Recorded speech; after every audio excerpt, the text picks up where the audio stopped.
স্বাগত ডিবিসি সংবাদে, আপনাদের সাথে আছি নীলিমা জাহান।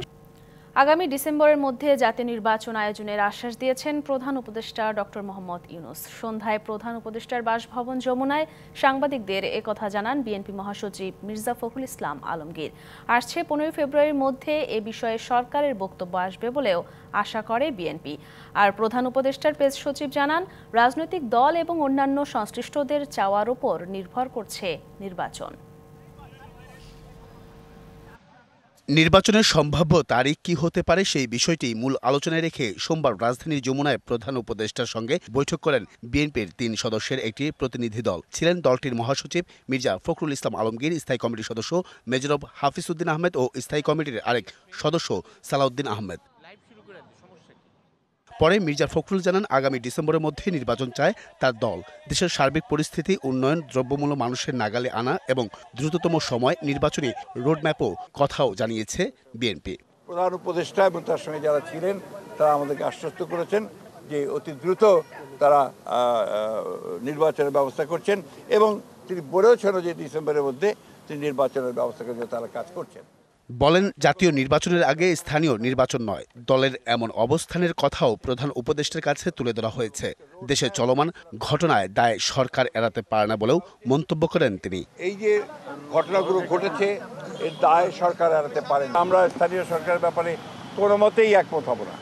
আমরা খুব পরিষ্কার করে আগেও বলেছি, এখনো বলছি যে জাতীয় সরকারের আগে কোনো নির্বাচন হবে না। তবে বৈঠক পরবর্তী সংবাদ সম্মেলনে প্রেস সচিব বলেন, ডিসেম্বরে নির্বাচন বিষয়ে বিএনপির দাবি নিয়ে সরকার আলোচনা করে সিদ্ধান্ত জানাবেন।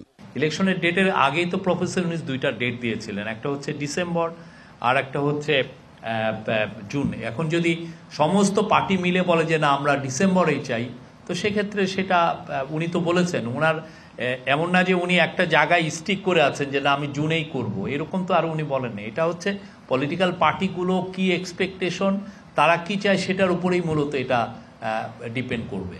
অপারেশন ডেভিল হান্টে কোনো মানবাধিকার লঙ্ঘন হবে না বলেও জানান প্রেস সচিব। আমি এই বিষয়টা আমরা জেনেছি। এবং আরিফুল ইসলাম, ডিবিসি নিউজ, ঢাকা।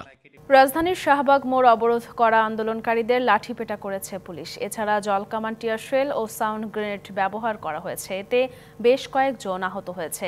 সরকারি প্রাথমিক বিদ্যালয়ের সহকারী শিক্ষক পদে 3য় ধাপে ঢাকা ও চট্টগ্রাম বিভাগে 6531 জনের নিয়োগ দাবিতে তারা শাহবাগ মোড় অবরোধ করেন।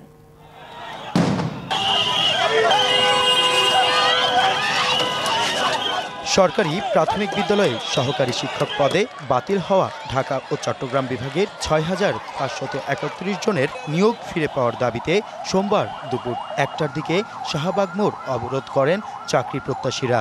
এ সময় যান চলাচল বন্ধ হয়ে যায়। দুপুর 2টার দিকে আন্দোলনকারীদের ছত্রভঙ্গ করতে ছড়াও হয় পুলিশ। এ সময় আন্দোলনকারীদের উপর লাঠিপেটা করে পুলিশ। পরে জলকামান, টিয়ার শেল ও সাউন্ড গ্রেনেড ব্যবহার করা হয়। আন্দোলনকারীদের টেনে হিঁচড়ে সড়ক থেকে সরানোরও চেষ্টা করেন তারা। এতে বেশ কয়েকজন আহত হয়। এই ঘটনায় উত্তেজনার সৃষ্টি হয়। এরপরেও আন্দোলনকারীরা সড়ক ছাড়েননি। আমাদের সুপারিশ প্রাপ্ত করেছে এই সরকার, সুপারিশ প্রাপ্ত করে আদালত কিভাবে আমাদের নিয়োগ বাতিল করে? এই সরকার আমাদের 3 মন্ত্রণালয়ে অনুমতি নিয়ে রেজাল্ট দিয়েছে, তো আমরা যোগদান চাই। আমরা আর কিচ্ছু চাই না। আমাদের কোনো, আমরা শিক্ষক মানুষ, রাস্তায় আসার মানুষ না। দাবি মেনে না নেওয়া পর্যন্ত সড়কে অবস্থানের ঘোষণা দিয়েছেন আন্দোলনকারীরা। আমাদের সরকার দিয়ে আমাদের চাকরি করে নাই, এত বড় সাহস! আমাদের দাবি একটাই, আমরা সুপারিশ প্রাপ্ত করেছে এই সরকার, আমরা চাই আমাদের নিয়োগ চাই, আর বিকল্প কিছু নাই। আজ আমার যদি কিছু হয়ে যায় তাই কে নেবে? আজ যদি আমার 2টা বাচ্চা আছে তাকে কে দেবে? এদিকে চূড়ান্ত নিয়োগের দাবিতে শাহবাগ অবরোধ করে এনটিআরসি এর নিবন্ধিত নিয়োগ প্রত্যাশী শিক্ষক পরিষদ। পরে পুলিশ জলকামান ব্যবহার করে। এ সময় কয়েকজন আহত হয়। তাদের আন্দোলনকে বেগবান করব সার্বিক সহযোগিতা দিয়ে।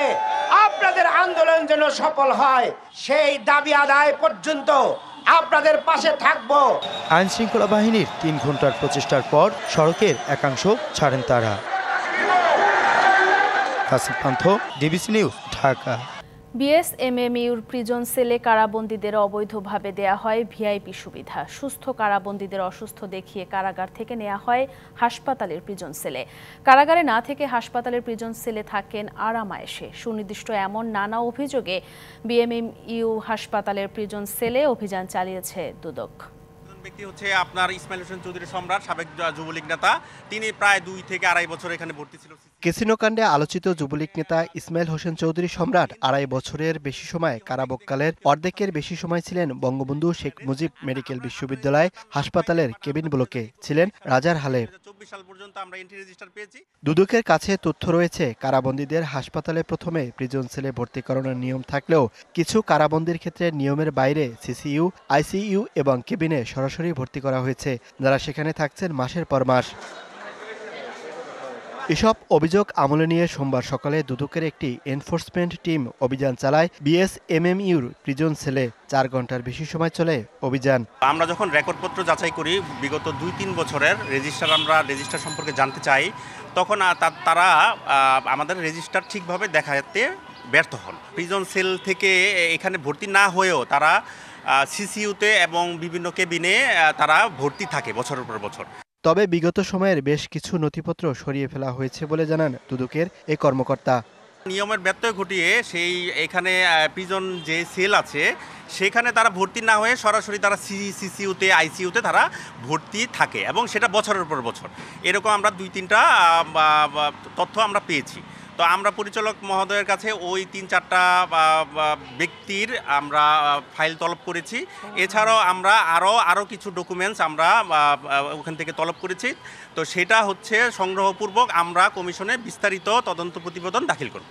কারা নিয়মের বাইরে প্রিজন সেলের সুবিধা নিয়েছেন সেই তালিকা সংগ্রহ করছে দুদক। জানা গেছে, অভিযানে পাওয়া তথ্য নিয়ে শিগগিরই কমিশনের প্রতিবেদন পেশ করবে দুদকের এনফোর্সমেন্ট টিম। সরাসরি যে সিসিইউতে বা আইসিইউতে চলে যাবে সেটা তো সম্ভব না, সেটা তাদের যোগসাজশ থাকতে পারে, সেটা আমরা অনুসন্ধানপূর্বক আমরা যখন প্রতিবেদন দেব সেখানে তুলে দেব। Mohaiminul Khan Apu, DBC news, Dhaka. মূল্যস্ফীতি কমিয়ে 7 থেকে 8% নামিয়ে আনার চ্যালেঞ্জ নিয়ে সংকোচনমূলক মুদ্রানীতি ঘোষণা করেছে বাংলাদেশ ব্যাংক। নীতি সুধার 10% অপরিবর্তিত রেখে বেসরকারি খাতে ঋণ প্রবাহ বৃদ্ধির ঘোষণা এসেছে নতুন মুদ্রানীতিতেও। বৈদেশিক মুদ্রার রিজার্ভ বাড়ানো আর বিনিময় হার স্থিতিশীল রাখার লক্ষ্য নিয়ে অর্থ বছরের প্রথম 6 মাসের মুদ্রানীতি ঘোষণা করেছে বাংলাদেশ ব্যাংক। প্রায় 10% মূল্যস্ফীতি মোকাবিলা করে চলছে সাধারণ মানুষের জীবন। বাজারে বাড়তি দামে লাগাম পড়েনি, আসেনি কোনো স্বস্তি। তার উপর চলমান রাজনৈতিক অস্থিরতা এই চাপ সহজে কমাবে সেই আশাও এখন দুরাশা। আর তাই নতুন মুদ্রানীতিতে জনমনে স্বস্তি আনতে মূল্যস্ফীতিকেই দেয়া হয়েছে সবচেয়ে বেশি গুরুত্ব। ডিসেম্বরে কিছুটা মূল্যস্ফীতি কমেছে, জানুয়ারিতে আরেকটু বেশি কমেছে। তো এটারই ধারাবাহিকতা আমরা দেখতে চাই। ইনফ্লেশনটা যেন জুন মাসের শেষে, অর্থাৎ জুন মাসের ডেটা যখন আসবে, এটা যেন 7-8%-এর মধ্যে থাকে। এক্সচেঞ্জ রেটকে যদি আমি স্টেবল রাখতে পারি, আমার ইনফ্লেশনের টার্গেট অ্যাচিভ হবে না।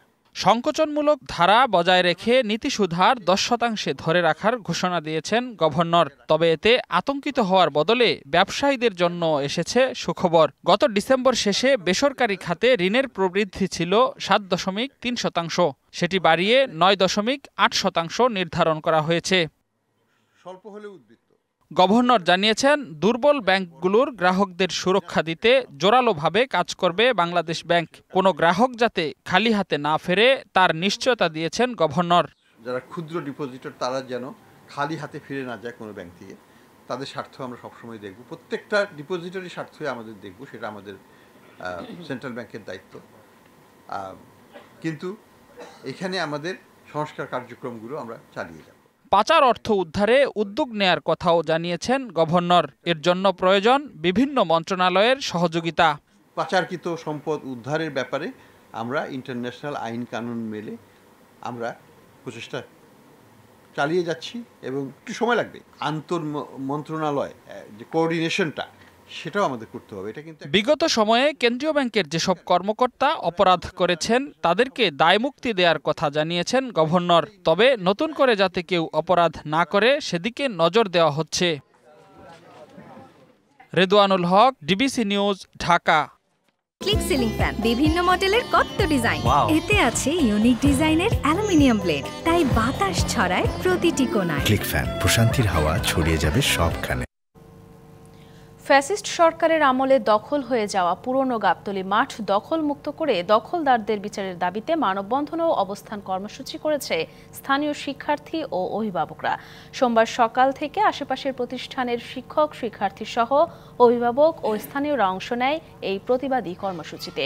তাদের অভিযোগ, বিগত সরকারের আমলে রাজনৈতিক মদতে মাঠের বিভিন্ন অংশ অবৈধভাবে ইজারা দেওয়া হয়, গড়া হয় অবৈধ স্থাপনা। এ সময় খেলাধুলার জন্য এসব স্থাপনা উচ্ছেদের দাবি জানানো হয়। আয়োজনে উপস্থিত ছিলেন যুবদলের সাবেক সদস্য সচিব জগলুল পাশা পাপেল, যুগ্ম আহ্বায়ক সাফায়েত রাব্বি আরাফাত সহ অন্যান্য নেতাকর্মীরা। আমি প্রশাসনের কাছে, ছাত্র সমাজের কাছে, আমার এই এলাকার জনগণের কাছে প্রশ্ন রেখে গেলাম, আজকে পর্যন্ত 24-এর স্বাধীনতার পরেও এদেশে আওয়ামী ফ্যাসিস্টরা কিভাবে দখল করে রাখে আমার সন্তানের মাঠ, আমার এলাকার মানুষের হাঁটার জায়গা, আমাদের বিনোদনের জায়গা। সকলের সহযোগিতা চাই। ডিবিসি সংবাদে ছিল এখনকার মতো। ডিবিসি নিউজের সংবাদগুলো পড়তে ভিজিট করুন dbcnews.tv আর ভিজিট করুন ডিবিসির ফেসবুক পেজ এবং ইউটিউব চ্যানেল। ডিবিসির সঙ্গেই থাকুন।